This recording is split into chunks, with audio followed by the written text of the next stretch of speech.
নমস্কার বন্ধুরা, অনুভার রান্নাঘরে আরও একটি নতুন পর্বে সবাইকে স্বাগত জানাচ্ছি। বন্ধুরা, আজকে আমি আপনাদের সঙ্গে এমন একটা পিঠা রেসিপি শেয়ার করব, যেটা আমার মনে হয় পশ্চিমবাংলার 99% মানুষই জানে না যে এই পিঠাটার এতটা স্বাদ। এত কম উপকরণে যে এত স্বাদের একটা পিঠা তৈরি করা যায়, আপনারা কিন্তু আমার আজকের এই রেসিপিটি না দেখলে বুঝতেই পারবেন না। এটা মূলত উড়িষ্যার একটা বিখ্যাত পিঠা, মন্ডা পিঠা রেসিপি। এটা ওরা সাধারণত লক্ষ্মী পুজোর দিন বানিয়ে থাকে। তো আপনারা শুধু লক্ষ্মী পুজো কেন, যে কোনো দিন কিন্তু যে কোনো সময়ে যখনই খুশি মন চাইবে এই পিঠাটা বানিয়ে খেতে পারবেন। এই পিঠাটা তো বানানো খুবই সহজ, তবে এই পিঠাটার একটা বিশেষত্ব কি জানেন তো? এর পুরটা এর পুরটাই কিন্তু একটা আলাদা ধরনের মাত্রা স্বাদ এনে দেয়, যার কারণে এই পিঠাটা খেতে কিন্তু এতটাই মজাদার লাগে। তো চলুন কথা না বাড়িয়ে আজকের রেসিপিটি শুরু করা যাক। আর সেই জন্য দেখুন বন্ধুরা, আমি এখানে কিন্তু একই মাপের দুটো বাটি নিয়ে নিয়েছি। একটা বাটিতে নিয়ে নিয়েছি নর্মাল জল, আর একটা বাটিতে নিয়ে নিয়েছি চালের গুঁড়ো। এখানে আমি ঘরে তৈরি করা ভেজা আতপ চালের গুঁড়োটা নিয়েছি, আপনারা চাইলে কিন্তু বাজারে শুকনো চালের গুঁড়োটাও নিতে পারেন।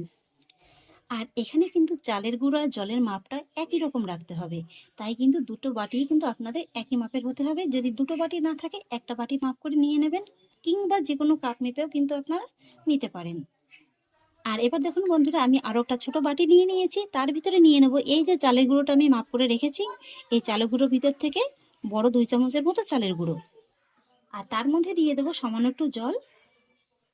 এবার চালের গুঁড়োটাকে জলের সঙ্গে খুব ভালোভাবে মিশিয়ে নেব।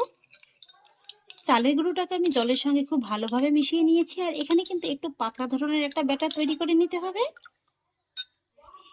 এবার আমাদের যেটা করতে হবে, এই যে চালের গুঁড়োটা আমি মেপে রেখেছিলাম না, এই চালের গুঁড়ো কিন্তু একটা ডো তৈরি করে নিতে হবে। সেই জন্য যে বাটিটা মেপে আমি জলটা নিয়েছিলাম, সেই জলটা আমি কড়াইয়ের ভিতরে দিয়ে দিলাম। আর তার মধ্যে দিয়ে দেবো স্বাদ অনুযায়ী লবণ। লবণটা কিন্তু অবশ্যই দেবেন স্বাদের ব্যালেন্সটা ঠিক রাখার জন্য। আর এবার আমি এই জলের ভিতরে অ্যাড করব 1.5 চা চামচ চিনি। তারপরে অ্যাড করব একটি তেজপাতা, আর তারপর অ্যাড করব ছোট 1 চা চামচের মতো ঘি। এবার ফাইনালি জলের সঙ্গে সমস্ত কিছু আমি খুব ভালোভাবে একবার মিশিয়ে নেব, আর তারপর কিন্তু জলটাকে মিডিয়াম লো ফ্লেমে একটু ভালোভাবে ফুটিয়ে নেব। জলটা কিন্তু দেখুন খুব ভালোভাবে ফুটে গেছে। এবার গ্যাসের ফ্লেমটাকে একেবারে কমিয়ে দিতে হবে। আর তারপরে যে আমি চালের গুঁড়োর মিশ্রণটা রেডি করে রেখেছিলাম, এই মিশ্রণটাকে এইভাবে অল্প অল্প করে এই জলের ভিতরে দিয়ে দিতে হবে। আর তারপরে কিন্তু খুব ভালোভাবে একটু মিশিয়ে নিতে হবে। আপনারা ভাবতে পারেন যে এই পদ্ধতিটা কেন অবলম্বন করা হলো। এইভাবে যদি আপনারা এই পদ্ধতিটা অবলম্বন করেন না, তাহলে এই যে চালের গুঁড়োর যে ডোটা আপনারা তৈরি করবেন, এই ডোটার ভিতরে কিন্তু আর কোনো লামস হওয়ার কোনো ভয় থাকবে না। স্মুথ একটা ডো তৈরি হয়ে যাবে। এই মিশ্রণটা দিয়েও কিন্তু এইভাবে একটু অনবরত নেড়েচেড়ে নিতে হবে। আর তারপরে 1 মিনিটের মতো এই মিশ্রণটাকে একটু জলের সঙ্গে ফুটিয়ে নিতে হবে। জলটা দেখুন বন্ধুরা খুব সুন্দরভাবে ফুটে উঠেছে। আর এখন কিন্তু এর ভিতরে অ্যাড করতে হবে এই যে চালের গুঁড়োটা। চালের গুঁড়োটা দিয়ে কিন্তু একদমই কোনো নাড়াচাড়া করা যাবে না। এইভাবে লো ফ্লেমে ঢাকা চাপা দিয়ে রেখে দিতে হবে 4 থেকে 5 মিনিটের মতো। 5 মিনিট বাদে ঢাকাটাকে তুলে নিচ্ছি। আর এবার কিন্তু এই চালের গুঁড়োটাকে এই জলের সঙ্গে খুব ভালোভাবে মিশিয়ে নিতে হবে। আর এইভাবে একটু মেশাতে মেশাতে দেখতে পাবেন যে এর ভিতরে খুব সুন্দর একটা মন্ডের আকার ধারণ করেছে। এই যে দেখুন বন্ধুরা, আমি কিন্তু খুব সুন্দর করে একটা স্মুথ ডো তৈরি করে নিয়েছি। আর এই ডোটা আপনাদের পারফেক্ট হয়েছে কিনা আপনারা কিভাবে বুঝবেন? এই যে দেখুন বন্ধুরা, আমি কিন্তু নাড়তে নাড়তে একটা স্মুথ ডো তৈরি করে নিয়েছি। আর এই ডোটা একদম পারফেক্ট হয়েছে আপনারা কিভাবে বুঝবেন? হাতে এইভাবে একটু সামান্য জল হাত করে নিয়ে এইভাবে অল্প একটু করে হাতে নিয়ে দেখবেন। যদি দেখেন যে এইভাবে একদম খুব সুন্দরভাবে হাতের ভিতর লেগে যাচ্ছে না, অথচ খুব সুন্দরভাবে একদম গোল হয়ে যাচ্ছে, তাহলেই বুঝবেন যে কিন্তু ডোটা একদম পারফেক্টভাবে তৈরি হয়ে গেছে। এই যে দেখুন কত সুন্দর একদম স্মুথভাবে তৈরি হয়ে গেছে। আর এবার যেটা করতে হবে, গ্যাসের ফ্লেমটাকে অফ করে দিতে হবে। আর তারপরে এই ডোটাকে ঢাকা চাপা দিয়ে আবারও রেখে দিতে হবে 3 থেকে 4 মিনিটের মতো। আর এবার চলুন আজকের এই পিঠার পুরের জন্য একটা স্পেশাল মশলা তৈরি করে নেব। আর সেই জন্য দেখুন বন্ধুরা, এখানে আমি নিয়ে নিয়েছি ছোট দেখে এক টুকরো আদা, 4-5টির মতো ছোট এলাচ, 4-5টির মতো লবঙ্গ, 10-12টির মতো গোলমরিচ, সঙ্গে নিয়েছি একটা বড় এলাচ, আর সেই সঙ্গে নিয়ে নিয়েছি একটুখানি কর্পূর। এবার এই মশলাগুলোকে আমি হামানদিস্তার ভিতরে নিয়ে নেব। আর তারপরে এই কর্পূর থেকে অল্প একটুখানি কর্পূর আমি নিয়ে নেব, খুব বেশি কিন্তু দিতে যাবেন না, তাহলে কিন্তু আবার খেতে তেতো লাগবে। এই যে অল্প একটু করে দিয়ে দিলেই কিন্তু হয়ে যাবে। এবার ফাইনালি এই মশলাগুলোকে আমি একটু থেতো করে নেব। আর এদিকে 3-4 মিনিট হয়ে গেছে। এই যে ডোটা আমি অন্য একটা বাটির ভিতরে নিয়ে নেব। কড়াইয়ের ভিতরে যদি রেখে দেওয়া হয় তাহলে কিন্তু ডোটা আবার প্রয়োজনের তুলনায় বেশি শক্ত হয়ে যাবে। তেজপাতা দুটো কিন্তু ফেলে দিতে হবে। আর তারপরে এই ডোটিকে আবারও এইভাবে একটু ঢাকা চাপা দিয়ে রেখে দিতে হবে, যাতে করে শুকিয়ে না যায়। এবার আমি নারকেলের পুরটা তৈরি করে নেব। সেই জন্য কড়াইয়ের ভিতরে দিয়ে দিচ্ছি 1 কাপ মতো গুড়, ওজন হিসেবে 200 গ্রাম। আর তার মধ্যে 1/4 কাপের মতো নর্মাল জল দিয়ে আমি গুড়টাকে একটু লিকুইড করে নেব। তবে এখানে যদি আপনারা মিষ্টিটা খেতে একটু বেশি পছন্দ করেন তাহলে গুড়ের পরিমাণটা একটু বাড়িয়েও দিতে পারেন। গুড়টা দেখুন বন্ধুরা খুব সুন্দরভাবে কিন্তু ফুটে উঠেছে। আর এবার আমি এর ভিতরে অ্যাড করব 1.5 কাপ নারকেল কোড়া। এবার নারকেল কোড়াটাকেও গুড়ের সঙ্গে খুব ভালোভাবে মিশিয়ে নেব। নারকেল কোড়াটাকে আমি খুব ভালোভাবে মিশিয়ে নিয়েছি। আর এবার বন্ধুরা এই পুরের ভিতরে আমি একটা সিক্রেট উপকরণ অ্যাড করব। দেখুন এখানে আমি নিয়ে নিয়েছি 1/2 কাপের মতো ছানা। এখানে আমি 500 গ্রাম দুধে ছানাটাকে কাটিয়ে নিয়েছি। আপনারা চাইলে কিন্তু ছানার পরিবর্তে পনির দিয়েও রেসিপিটা করতে পারেন। এই ছানাটা দেওয়ার কারণে এই পুরের যে স্বাদটা হবে না বন্ধুরা, আপনারা ভাবতেও পারবেন না যে পুরটা খেতে কতটা ভালো লাগবে। ছানাটাকেও কিন্তু আমি খুব ভালোভাবে মিশিয়ে নেব। ছানাটাকে আমি খুব ভালোভাবে মিশিয়ে নিয়েছি। আর এবার আমি এর ভিতরে অ্যাড করব 2 টেবিল চামচ সাদা তিল। হাতের কাছে থাকলে অবশ্যই দেবেন, কারণ এই সাদা তিলটা দেওয়ার কারণে কিন্তু পুরের স্বাদের মাত্রাটা একদম দ্বিগুণ হয়ে যাবে। পিঠাটা যখন আপনারা মুখে দেবেন না, প্রত্যেকটা বাইটে বাইটে যখন এই সাদা তিলটা মুখে পড়বে না, খেতে কিন্তু দুর্দান্ত লাগবে। এবার এই সাদা তিলটাও আমি নারকেলের সঙ্গে খুব ভালোভাবে মিশিয়ে নেব। আর তারপর মিডিয়াম হাই ফ্লেমে এইভাবে অনবরত নেড়ে চেড়ে আমি নারকেলের পুরটাকে তৈরি করে নেব। এইভাবে নাড়তে নাড়তে নারকেলের পুরটাকে দেখুন আমি কিন্তু বেশ অনেকটা শুকিয়ে নিয়েছি। তবে এই পুরটা কিন্তু খুব বেশি শুকনো শুকনো হবে না, একটু কিন্তু ভেজা ভেজা হবে। আর এবার যখন এইভাবে দেখবেন শেষের দিকে একটু শুকিয়ে আসবে, তখনই কিন্তু এর ভিতরে অ্যাড করতে হবে এই যে থেতে করে নেওয়া মশলাটা। মশলাটা কিন্তু এইভাবে অবশ্যই শেষের দিকে দেবেন। তাহলে কি হবে, এই যে মশলার ফ্লেভারটা আসে না, এটা কিন্তু একদম স্ট্রং ভাবে এই পুরের ভিতরে থেকে যাবে।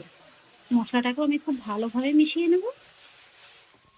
ফাইনালি দেখুন বন্ধুরা আমার নারকেলের পুরটা কিন্তু খুব সুন্দর করে তৈরি করা হয়ে গেছে। এই যে দেখুন খুব বেশি কিন্তু একদম শুকিয়েও ফেলিনি, হালকা কিন্তু একটু ভেজা ভেজা আছে। ঠিক এইভাবেই কিন্তু নারকেলের পুরটাকে তৈরি করে নিতে হবে। আর এবার যেটা করতে হবে, গ্যাসের ফ্লেমটাকে অফ করে দিতে হবে। আর তারপরে নারকেলের পুরটাকে অন্য একটি বাটিতে নামিয়ে খুব ভালোভাবে কিন্তু ঠান্ডা করে নিতে হবে। এদিকে এই মন্ডটাকে আমি একটি বড় থালা ভিতরে নিয়ে নিয়েছি। আর এবার আমি হাতে সামান্য একটু জল হাত করে নিয়ে এই মন্ডটাকে কিন্তু খুব ভালোভাবে মেখে নেব। তবে এই মন্ডটা কিন্তু একেবারে ঠান্ডা করে নিলে হবে না, হালকা যেন একটু গরম থাকে সেইভাবেই কিন্তু রেখে দিতে হবে। আর এই যে চালের গুঁড়োটা, এটা মাখাতে কিন্তু আলাদা করে কিন্তু আর কোনো ঘি কিংবা তেলের প্রয়োজন নেই, যেহেতু এর ভিতরে একটু সামান্য ঘি দেওয়া হয়েছিল, যার কারণে কিন্তু এটা একদম স্মুথলি খুব ভালোভাবে মেখে নেওয়া হয়ে যাবে। ফাইনালি দেখুন বন্ধুরা আমি ডোটিকে কিন্তু খুব সুন্দর করে মেখে নিয়েছি। এই যে দেখুন এইভাবে কিন্তু একদম স্মুথ করে মেখে নিতে হবে। দেখে নিশ্চয়ই বুঝতে পারছেন যে ডোটা ঠিক কতটা পারফেক্টভাবে মাখা হয়ে গেছে। এই যে দেখুন। আর এবার যেটা করতে হবে, এই যে মেখে নেওয়া ডো থেকে এইভাবে হাতে করে অল্প একটু নিয়ে নিতে হবে। আপনারা যেরকম সাইজ পছন্দ করবেন সেই অনুযায়ী কিন্তু হাতে একটু ডো নিয়ে নেবেন। আর তারপরে এই ডোটিকে এইভাবে হাতে তালুতে নিয়ে একটু ঘুরিয়ে গোল বলের মতো করে নিতে হবে। আর তারপর আমরা পুলি পিঠের জন্য যেরকম বাটি তৈরি করে থাকি না, এইভাবে কিন্তু এই বলটা দিয়ে বাটির মতো করে নিতে হবে। সাইডটা পাতলা রেখে দিতে হবে, আর এই যে ভিতরটা কিন্তু হালকা করে একটু মোটা রেখে দিতে হবে। খুব সুন্দর করে দেখুন আমি কিন্তু বাটির শেপটা দিয়ে নিয়েছি। আর এদিকে যে নারকেলের পুরটা আমি রেডি করে রেখেছিলাম, নারকেলের পুরটাও কিন্তু ভালোভাবে ঠান্ডা হয়ে গেছে। এবার আমি এই যে নারকেলের পুর থেকে অল্প একটু করে হাতে নিয়ে নেব, আর তারপরে এই যে বাটির ভিতরে দিয়ে দেবো। একেবারে খুব বেশিও দিতে যাবেন না, আর একেবারে কিন্তু কমও দিতে যাবেন না। একেবারে কম হলে কিন্তু পিঠাগুলো খেতে ভালো লাগবে না। আর তারপরে এইভাবে পিঠাটাকে কিন্তু তৈরি করে নিতে হবে। এই যে দেখুন এইভাবে শুধু একটু হাতে ঘুরিয়ে ঘুরিয়ে পুরটাকে একটু চেপে চেপে তৈরি করে নিলেই কিন্তু হয়ে যাবে।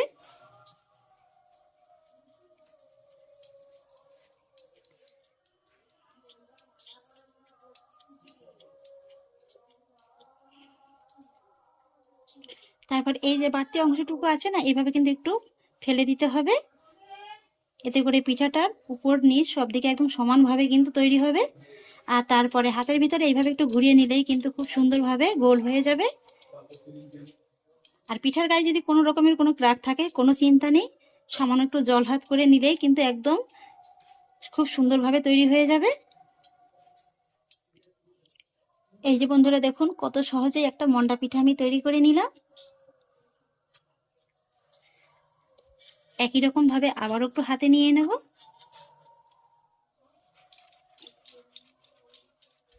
আবার একটা বাটি তৈরি করে নিলাম, আবারও কিন্তু একটু পুরটা দিয়ে দেব।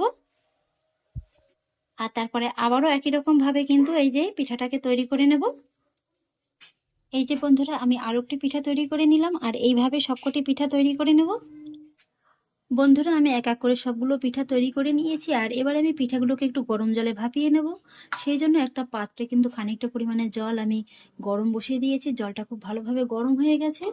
এবার আমি এই ডেচকিটার উপরে এইভাবে একটা বহু ছিদ্রযুক্ত থালা বসিয়ে দেবো। থালাতে কিন্তু সামান্য একটু ঘি কিংবা সাদা তেল ব্রাশ করে নিতে হবে। আর এবার এক এক করে এই পিঠাগুলোকে আমি থালার পরে বসিয়ে দেবো।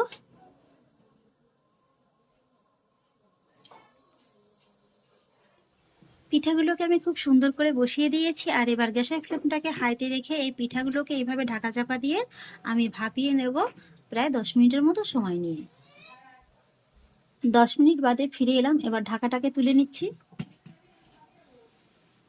এই পিঠাগুলো কিন্তু বন্ধুরা 10 মিনিটের বেশি একদমই কুক করার কোনো প্রয়োজন নেই, তাহলে কিন্তু আবার পিঠাগুলো ওভার কুক হয়ে শক্ত হয়ে যাবে। এই যে দেখুন বন্ধুরা, পিঠাগুলো একদম কত সুন্দরভাবে কুক হয়ে গেছে। খুব সুন্দরভাবে কিন্তু একদম সুসেদ্ধ হয়ে গেছে। এই যে দেখুন, এবার জাস্ট গ্যাসের ফ্লেমটাকে অফ করে দিতে হবে। আর তারপরে পিঠাগুলো একটু ঠান্ডা হওয়ার পরে কিন্তু সার্ভ করে নিতে হবে। এই যে বন্ধুরা, গরম গরম পিঠাগুলোকে আমি একটা সার্ভিং প্লেটে সার্ভ করে নিয়েছি। আর জানেন তো বন্ধুরা, এই পিঠাগুলো না গরম গরম খেতে বেশি ভালো লাগে। চেষ্টা করবেন এই পিঠাগুলো গরম গরম খাওয়ার, তাহলে দেখবেন যে ভীষণ মজা পাবেন। এই পিঠাগুলো দেখুন বন্ধুরা কতটা সফট হয়। এই যে দেখুন, দেখে নিশ্চয়ই বুঝতে পারছেন যে পিঠাগুলো কতটা নরম হয়। এই যে দেখুন,